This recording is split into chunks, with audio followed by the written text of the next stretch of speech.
بسم اللہ الرحمن الرحیم۔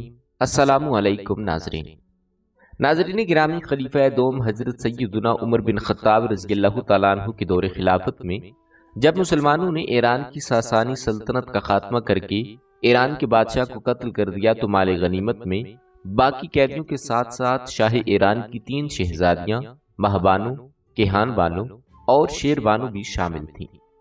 اتنی کثیر تعداد میں جب یہ قیدی دارالخلافہ مدینہ منورہ پہنچے تو عرب کے مشہور اور مالدار لوگ ان قیدیوں کو خریدنے لگ گئے۔ تمام قیدی فروخت ہو گئے اور ان کی رقم بھی بیت المال میں جمع کر لی گئی، لیکن شاہ ایران کی 3 شہزادیاں ابھی تک وہیں موجود تھیں۔ حضرت عمر فاروق رضی اللہ تعالیٰ عنہ نے ان شہزادیوں کو فروخت کرنے کا اعلان کیا تو حضرت سیدنا علی المرتضیٰ کرم اللہ وجہ الکریم بھی وہاں موجود تھے۔ شہزادیوں کی اس حالت زار پر ان کا دل بھر آیا۔ حضرت عمر فاروق رضی اللہ تعالیٰ عنہ سے آپ نے ارشاد فرمایا کہ شہزادیوں کے ساتھ دیگر لڑکیوں جیسا سلوک کرنا مناسب نہیں۔ حضرت عمر فاروق رضی اللہ تعالیٰ عنہ کہنے لگے، پھر آپ ہی ہمیں اس کے بارے میں مشورہ دیں۔ حضرت سیدنا علی المرتضیٰ کرم اللہ وجہ الکریم نے ارشاد فرمایا کہ ان کی خوب قیمت لگائی جائے اور ان کو یہ اختیار دیا جائے کہ یہ اپنی پسند کے شخص کا انتخاب کر لیں۔ حضرت سیدنا عمر فاروق رضی اللہ تعالیٰ عنہ نے اس رائے کو بڑا پسند کیا۔ شہزادیوں کی قیمت لگنا شروع ہوئی اور قیمت بڑھتی چلی گئی۔ آخر کار لوگ بولی دینے سے رک گئے۔ لوگ خاموش ہو کر چلے گئے تو ان کے جانے کے بعد حضرت سیدنا علی المرتضیٰ رضی اللہ تعالیٰ عنہ نے فرمایا کہ میں ان کی قیمت ادا کروں۔ چنانچہ آپ نے پھر گراں ترین قیمت ادا کی جو بیت المال میں جمع کر لی گئی، اور پھر ان شہزادیوں کو حق انتخاب دے دیا گیا۔ ان 3 شہزادیوں نے قریش کے 3 نوجوانوں کا انتخاب کیا۔ یہ سب نوجوان سردار اور مرد میدان تھے۔ ان میں سے ایک نے حضرت عبداللہ ابن عمر رضی اللہ تعالیٰ عنہ کا انتخاب کیا، دوسری نے حضرت محمد بن ابو بکر کو، اور تیسری شرم و حیا کی پیکر نگاہیں نیچے کر کے اٹھی اور چند قدم چل کر اپنا ہاتھ حضرت سیدنا امام حسین رضی اللہ تعالیٰ عنہ کی طرف کرنے لگی۔ یہ شہزادی شاہ ایران کی بیٹی شہربانو تھی جس نے سیدنا امام حسین رضی اللہ تعالیٰ عنہ کو چنا تھا۔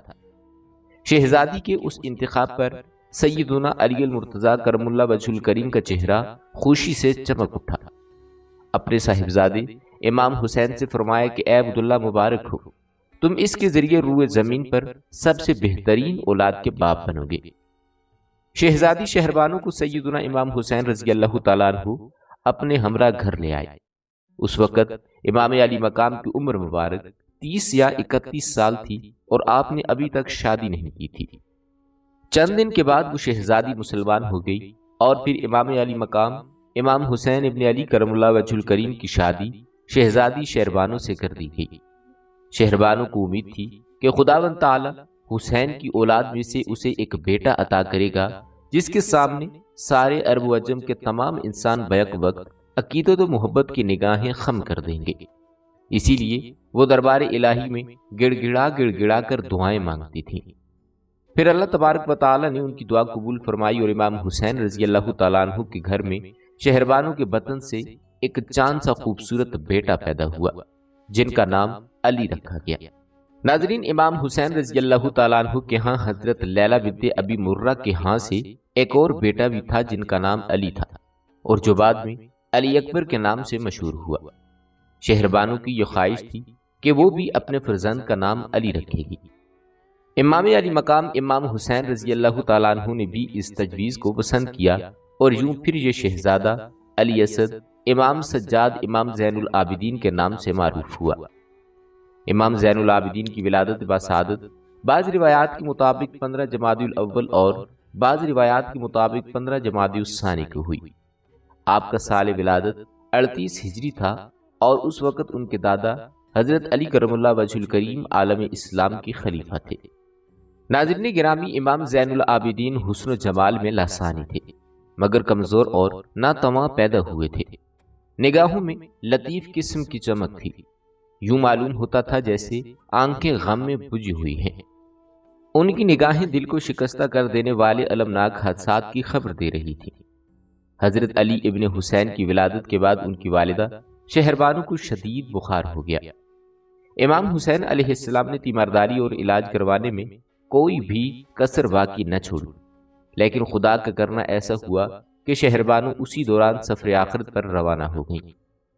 والدہ ماجدہ کی وفات کے بعد امام زین العابدین کو حضرت امام حسین رضی اللہ تعالیٰ عنہ کی ایک کنیز ام ولد کے سپرد کیا گیا، جنہوں نے امام سجاد کو اپنا دودھ پلایا اور پرورش کی ذمہ داری لے لی۔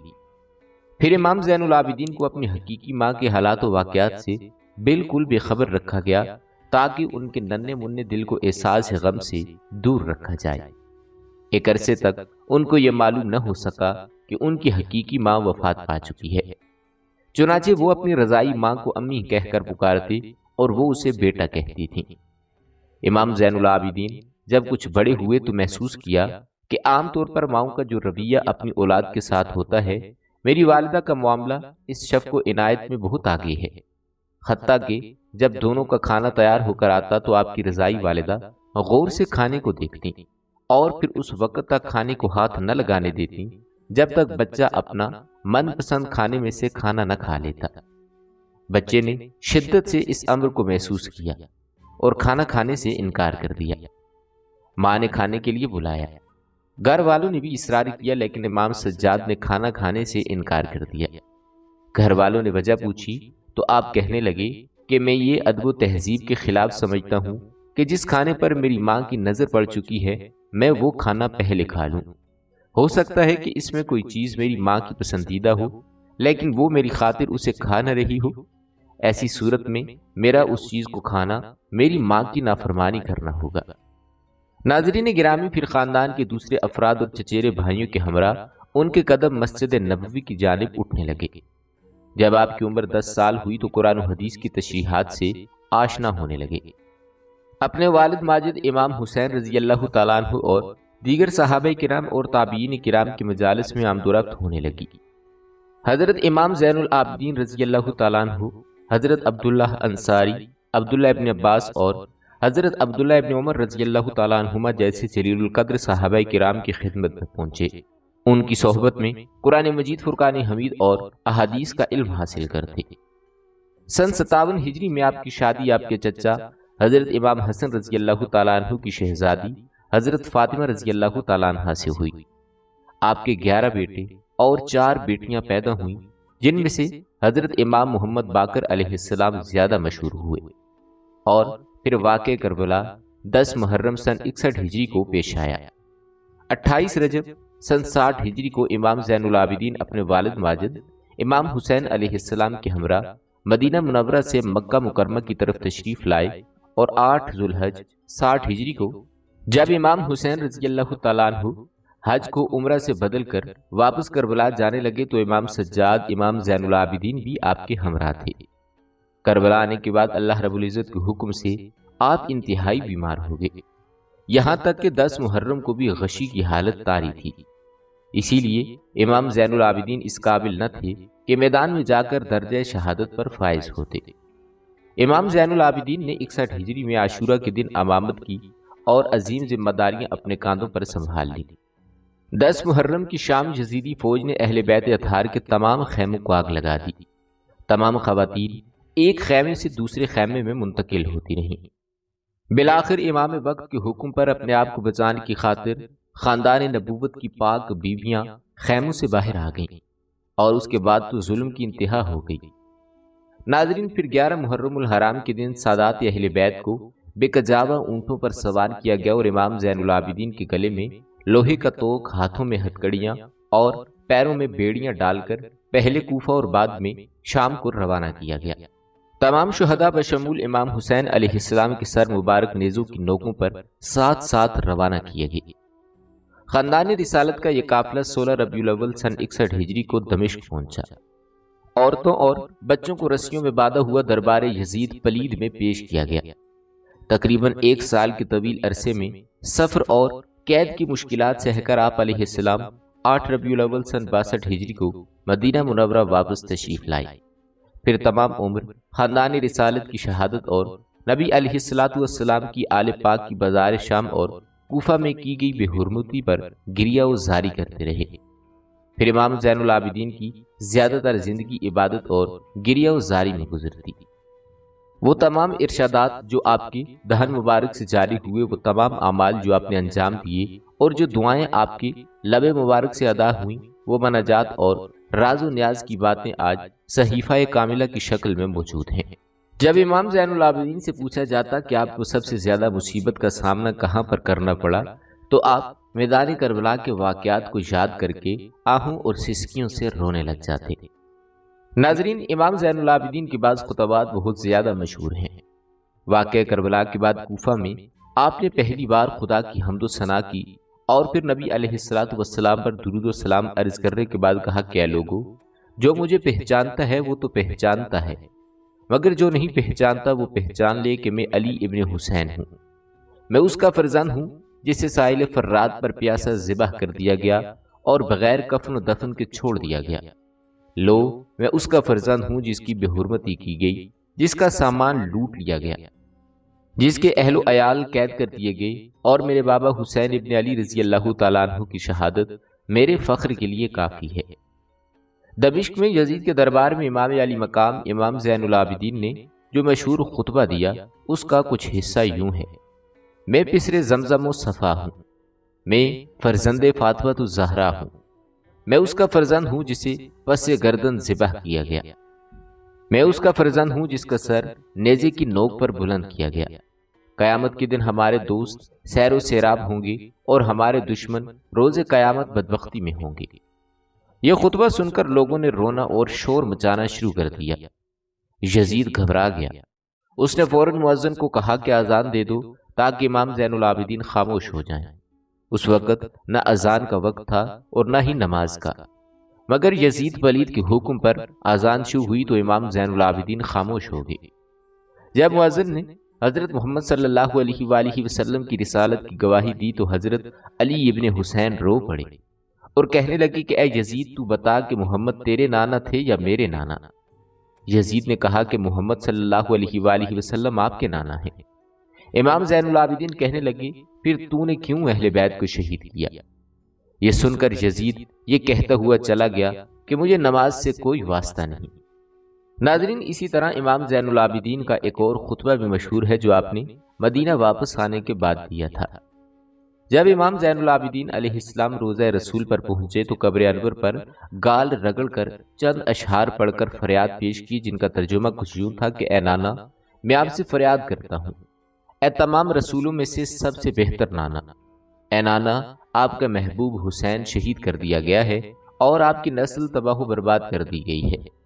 اے نانا، میں رنج و علم کا مارا آپ سے فریاد کرتا ہوں کہ مجھے قید کیا گیا اور میرا کوئی حامی اور مدافعت کرنے والا موجود نہ تھا۔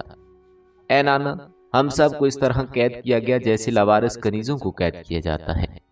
اے نانا، ہم پر اتنے مصائب ڈھائے گئے جن کو انگلیوں پر گننا مشکل ہے۔ ناظرین، ابن شہاب ظاہری کہتے ہیں کہ عبد الملک بن مروان نے حجاج بن یوسف کو حکم دیا کہ علی بن حسین امام زین العابدین رضی اللہ تعالیٰ عنہ کو گرفتار کر کے ملک شام میں پہنچا دیا جائے۔ چنانچہ آپ کو بھاری زنجیروں میں جکڑ کر مدینہ منورہ سے باہر ایک خیمے میں ٹھہرا دیا گیا اور چوکیدار بھی حفاظت کے لیے متعین کر دیے گئے۔ زہربی کہتے ہیں کہ جب مجھے معلوم ہوا کہ عبد الملک نے امام زین العابدین کو گرفتار کر لیا ہے اور آپ کو مدینہ منورہ سے باہر ایک خیمے میں رکھا ہے تاکہ آپ کو دمشق لے جایا جائے، تو میں عبد الملک کے پاس پہنچا اور اس سے کہا کہ تو نے امام زین العابدین کو کیوں گرفتار کیا ہے؟ وہ تو تیری حکومت کے معاملات میں کوئی دلچسپی نہیں رکھتے، وہ تو اللہ والے ہیں، اللہ کے سوا کسی سے انہیں کوئی مطلب نہیں۔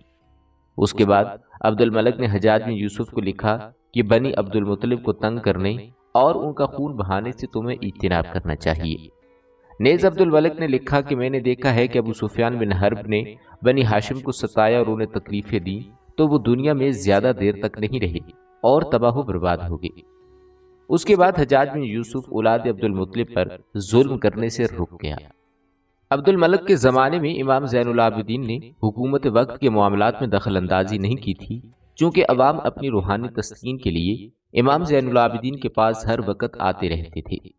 اسی لیے عبد الملک نے ان کی مقبولیت کو دیکھ کر صرف شک کی بنا پر گرفتار کرنے کا حکم دیا تھا۔ ناظرین گرامی، امام زین العابدین کی ذات صبر و رضا کا ایک نمونہ تھی جس کی دنیا بھر میں کوئی مثال نہیں مل سکتی۔ جس طرح رسول اللہ صلی اللہ علیہ وآلہ وسلم نے اپنے دشمنوں کو معاف کیا، اسی طرح امام زین العابدین نے بھی اپنے دشمنوں کو معاف کیا۔ مختار سقفی نے جب اعلان کیا کہ جو لوگ قتل حسین رضی اللہ تعالیٰ عنہ میں شریک تھے ان تمام سے بدلہ لیا جائے گا، یہ سن کر لوگ خوف کے مارے روپوش ہونے لگے۔ ان میں سے سنان بن انس نامی ایک شخص تھا جو سیدنا امام حسین رضی اللہ تعالیٰ عنہ کے قتل کا مدعی تھا۔ وہ روپوش ہو کر جنگ اور صحراؤں میں اپنی جان چھپاتا پھرتا تھا۔ ایک دن بھوک و پیاس کی شدت سے پانی اور خوراک کی تلاش میں تھا کہ اچانک صحرا میں کچھ خیمے نظر آئے۔ وہ اس طرف بڑھا اور خیمے کے نزدیک پہنچا۔ خیمے کا پردہ اٹھایا ہی تھا کہ بھاگ کھڑا ہوا۔ یہ خیمہ امام زین العابدین رضی اللہ تعالیٰ عنہ کا تھا جو سفر حج کے سلسلے میں وہاں لگایا ہوا تھا۔ سنان نے اس خیمے کا پردہ اٹھایا تھا جس میں امام زین العابدین موجود تھے۔ سیدنا امام زین العابدین نے فوراً خادم کو اس کے پیچھے دوڑایا۔ جب خادم اس شخص کو پکڑ کر لایا تو آپ رضی اللہ تعالیٰ عنہ نے اس سے پوچھا کہ اے شخص، تم آتے ہی بھاگ کیوں کھڑے ہوئے؟ تم کو یہاں آنے سے کسی نے روکا ہے یا کسی نے تم کو کچھ کہا ہے؟ تم کس لیے آئے تھے ہمیں بتاؤ۔ اس نے جواب دیا کہ مجھے کسی نے کچھ نہیں کہا، میں بھوک اور پیاس سے نڈھال تھا، خیمے دیکھ کر آیا تھا تاکہ کھانا اور پانی مل سکے۔ آپ نے اسے 3 دن مہمان بنا کر رکھا۔ تیسرے دن اشرفیوں کی تھیلی زاد راہ کے لیے دے کر رخصت کیا تو وہ کہنے لگا شاید آپ نے مجھے پہچانا نہیں۔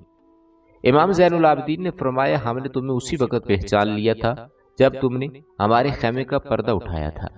کیا تم سنان بن انس نہیں ہو جس نے میرے نوجوان بھائی علی اکبر کے کلیجے میں تیر مارا تھا اور اس کے بعد اس تیر کو فخریہ انداز میں لہرایا تھا؟ اس کے بعد امام زین العابدین نے فرمایا سنو، وہ تمہارا کردار تھا اور یہ ہمارا کردار ہے کہ ہم دشمنوں کو بھی قدرت رکھنے کے باوجود کچھ نہیں کہتے۔ غرض یہ کہ امام زین العابدین بڑے صابر تھے، تمام زندگی مصائب برداشت کیے، لیکن کسی موقع پر بھی کسی کے سامنے کبھی بھی کوئی شکوہ و شکایت نہیں کی، بلکہ صبر و رضا کو پیش نظر رکھتے ہوئے اپنی تمام زندگی سکون سے بسر فرمائی۔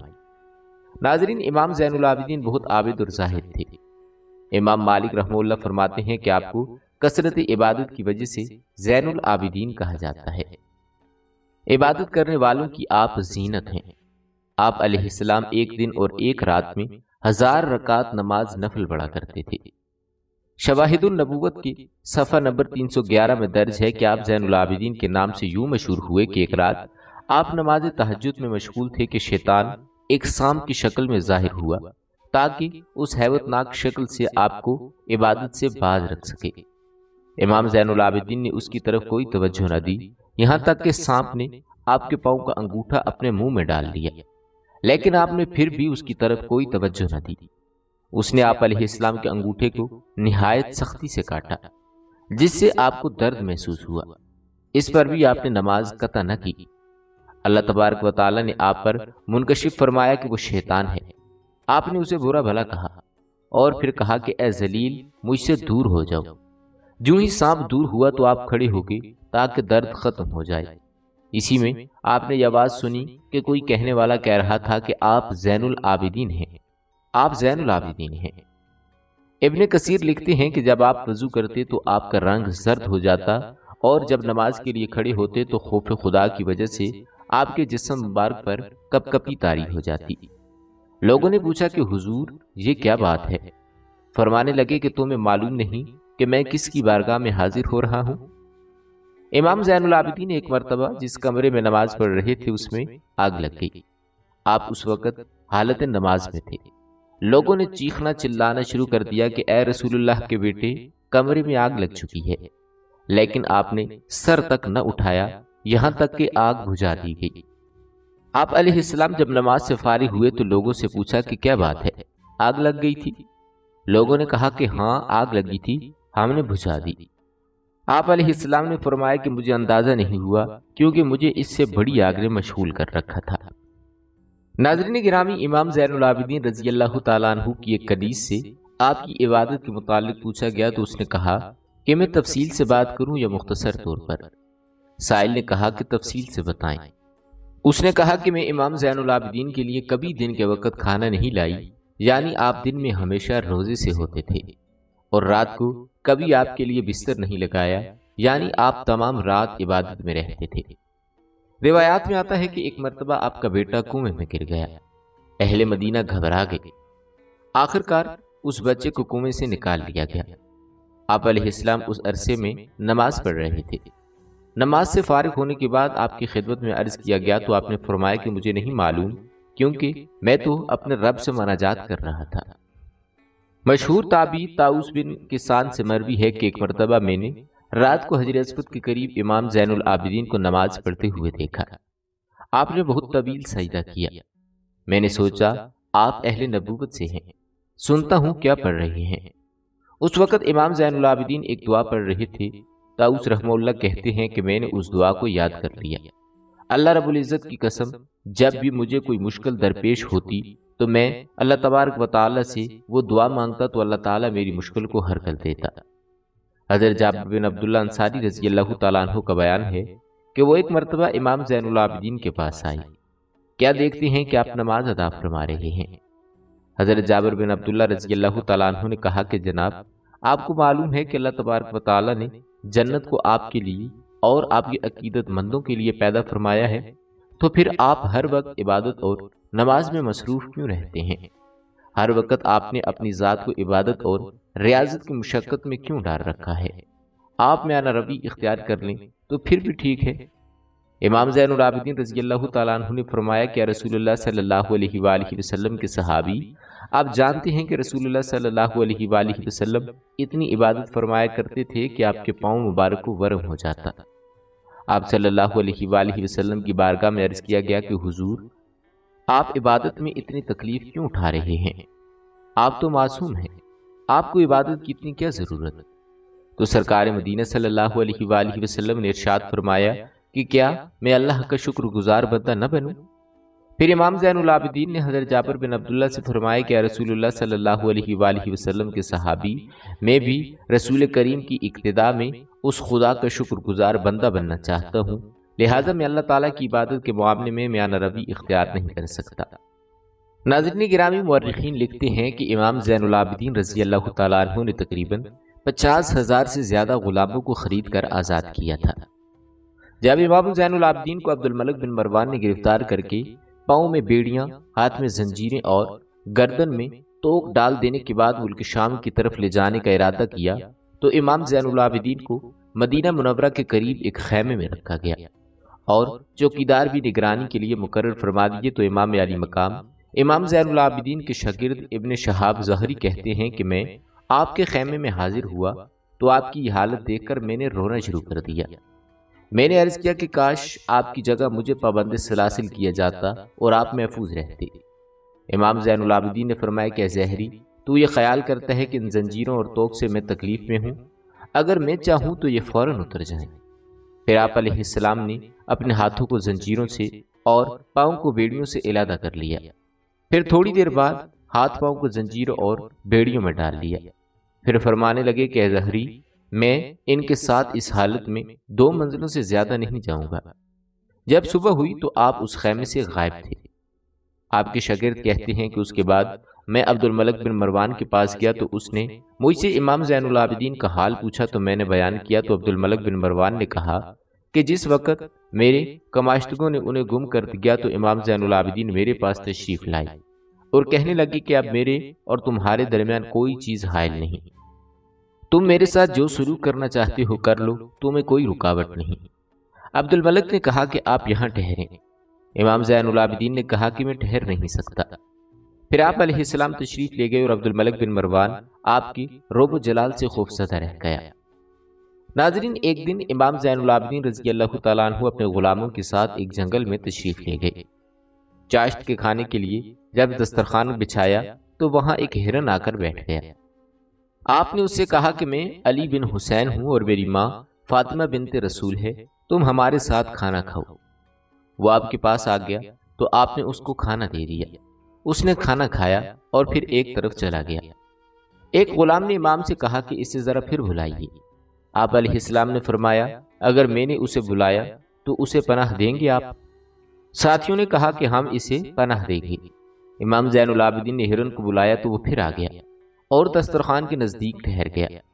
ان کے ساتھ کچھ کھانا کھایا۔ کسی ایک غلام نے ہرن کی پشت پر ہاتھ رکھا تو وہ بھاگ گیا۔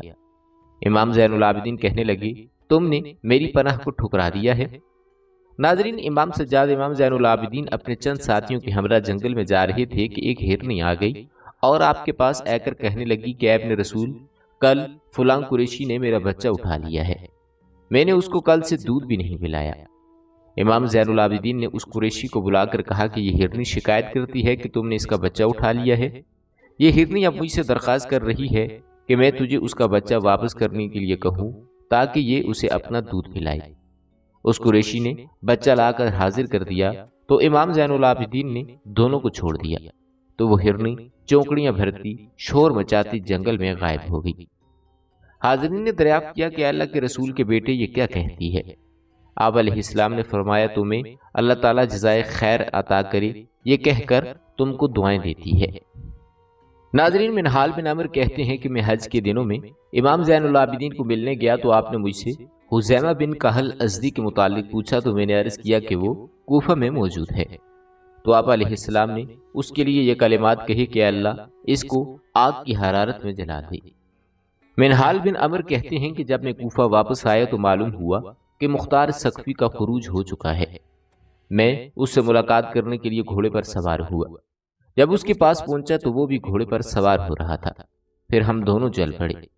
مختار ایک جگہ پر جا کر کھڑا ہو گیا اور اپنے ایک آدمی کا انتظار کرنے لگا۔ اچانک حزیمہ بن کہل ازدی کو پکڑ کر مختار کے سامنے حاضر کیا گیا۔ مختار نے کہا الحمدللہ، اللہ تعالیٰ نے مجھے تم پر مسلط کیا ہے۔ پھر مختار نے جلاد کو بلایا تاکہ اس کے ہاتھ پاؤں کاٹ دیے جائیں۔ اس کے بعد مختار نے اسے آگ میں جلانے کا حکم دیا تو اسے آگ میں ڈال دیا گیا اور حزیمہ ابن کہل ازدی آگ میں جل کر مر گیا۔ میں نے یہ واقعہ دیکھ کر سبحان اللہ کہا۔ مختار نے پوچھا تم نے سبحان اللہ کیوں کہا ہے؟ میں نے مختار کے سامنے بیان دیتے ہوئے کہا کہ حزیمہ کے متعلق امام زین العابدین نے یوں ہی فرمایا تھا جس طرح آج واقعہ رونما ہوا ہے۔ مختار یہ سن کر گھوڑے سے نیچے اترا اور 2 رکعت نماز نفل ادا کی اور دیر تک سجدے میں پڑا رہا۔ پھر وہاں سے چلا تو میں بھی ساتھ ہی تھا۔ راستے میں میرا گھر آ گیا۔ میں نے مختار کو اخلاقی طور پر ٹھہرنے کے لیے کہا تو مختار نے کہا کہ اے منہال، جب تم نے مجھے خود بتایا ہے کہ اللہ تبارک و تعالیٰ نے امام زین العابدین کے کلمات کو پورا کیا ہے تو آج میں کچھ بھی نہیں کھاؤں گا، بلکہ شکرانے کا روزہ رکھوں گا کہ اللہ تبارک و تعالیٰ نے مجھے اس کی توفیق بخشی ہے کہ میں نے امام زین العابدین کی فرمائش پوری کر دی ہے۔ ناظرین گرامی، امام سجاد امام زین العابدین ابن حسین رضی اللہ تعالیٰ عنہ ولید بن عبد الملک کی بادشاہی کے زمانے میں شہید ہوئے۔ چنانچہ عمر بن عبد العزیز بادشاہ بنے تو کہا کہ ولید ایک جابر و ظالم شخص تھا جس نے خدا کی زمین کو ظلم و جور سے بھر دیا تھا۔ اس شخص کے دور میں پیروان آل محمد صلی اللہ علیہ وآلہ وسلم خاندان رسالت اور بالخصوص امام سجاد امام زین العابدین کے ساتھ مروانی اور امویوں کا رویہ بہت ظالمہ اور صفاقانہ تھا۔ گو کہ مدینے کا والی ہشام ابن اسماعیل مروان کے زمانے میں مدینہ منورہ پر مسلط تھا، لیکن ولید کے دور میں اس کا رویہ بہت ظالمانہ تھا اور اس نے امام سجاد کے ساتھ شدت آمیز برتاؤ رکھا ہوا تھا۔ اس نے اہل مدینہ پر اتنے مظالم ڈھائے کہ ولید ابن عبد الملک نے اس کو منصب سے ہٹا دیا اور اپنے باپ مروان کے گھر کے دروازے کے ساتھ رکھا تاکہ لوگ اس شخص سے اپنا بدلہ لے سکیں۔ یہ شخص خود کہا کرتا تھا کہ امام سجاد امام زین العابدین سے خوفزدہ ہے اور اس کو ڈر تھا کہ امام سجاد اس کی شکایت کریں گے۔ امام سجاد اپنے اصحاب کے ہمراہ مروان کے گھر کے سامنے سے گزرے جہاں ہشام ابن اسماعیل کی شکایتیں ہو رہی تھیں، لیکن امام اور آپ کے ساتھیوں نے ایک گرے ہوئے شخص سے کسی کی کوئی بھی شکایت نہ کی۔ ناظرین گرامی، آپ رضی اللہ تعالیٰ عنہ کی تاریخ شہادت اور سال شہادت کے بارے میں محدثین اور مورخین کے درمیان اختلاف ہے۔ بعض 12 محرم سن 95 ہجری لکھتے ہیں اور بعض 12 محرم سن 94 ہجری، اسی طرح بعض 22 محرم سن 95 ہجری لکھتے ہیں۔ الغرض آپ کی شہادت ماہ محرم میں ہوئی۔ بعض مورخین نے لکھا ہے کہ آپ کی شہادت 22 محرم بروز ہفتہ ہشام بن عبد الملک کے حکم سے دیے گئے زہر سے ہوئی۔ ناظرین، بعض مورخین نے حضرت امام زین العابدین کی شہادت کی وجہ یہ بیان کی ہے کہ بنی امیہ کے لیے امام زین العابدین کا مقدس وجود خطرہ بنا ہوا تھا، لوگ امام زین العابدین کے ساتھ اتنی عقیدت اور محبت رکھتے تھے، وہ سمجھتے تھے کہ شاید امام زین العابدین ان کی حکومت کے خلاف بغاوت کر دیں گے۔ یہی وجہ ہے کہ وہ نبوت کی نیابت میں جلنے والی اس شمع امامت کو بجھانے کے در پہ ہو گئے۔ آخر میں اس ظلم کو ڈھانے کی ذمہ داری ولید بن عبد الملک اور بعض روایات کے مطابق حشام بن عبد الملک کو سونپی گئی کہ جس نے ایک کھانے میں زہر ملا کر حضرت امام سجاد امام زین العابدین کو کھلا دیا، جس سے آپ رضی اللہ تعالیٰ عنہ کی شہادت واقع ہو گئی۔ جب امام زین العابدین کے بدن میں زہر سرایت کر گیا اور آپ کو اپنی شہادت کا یقین ہو گیا تو آپ اپنے بیٹے امام محمد باقر کے پاس آئے اور انہیں چند وصیتیں فرمائیں اور پھر فرمایا کہ اے میرے بیٹے، ہو جاؤ تیار، میں عنقریب تم سے جدا ہونے والا ہوں اور موت قریب آ چکی ہے، اور ولید جو میرے ساتھ کرنا چاہتا تھا اس نے کر دیا۔ امام محمد باقر فرماتے ہیں کہ میرے بابا نے مجھے اپنے سینے سے لگایا اور فرمایا کہ اے میرے فرزند، میں تمہیں وہ وصیتیں کرنا چاہتا ہوں جو میرے بابا نے مجھے اس وقت کی تھیں جب ان کی وفات کا وقت قریب آ گیا تھا۔ پھر امام صاحب نے کچھ وصیتیں فرمائیں کہ جن میں یہ وصیت بھی تھی کہ اے بیٹا، خبردار کسی ایسے پر ظلم نہ کرنا جس کا خدا کے علاوہ کوئی اور مددگار نہ ہو۔ ناظرین گرامی، یہ تھی ہماری آج کی ویڈیو۔ امید کرتے ہیں کہ آپ کو ہماری یہ ویڈیو ضرور پسند آئی ہوگی۔ اگر آپ کو ہماری یہ ویڈیو پسند آئی ہے تو ہمارے چینل کو سبسکرائب ضرور کیجیے گا۔ بہت جلد ایک نئی ویڈیو کے ساتھ ملتے ہیں، تب تک کے لیے اپنا خیال رکھیے گا۔ اللہ تعالیٰ آپ کا حامی و ناصر ہو۔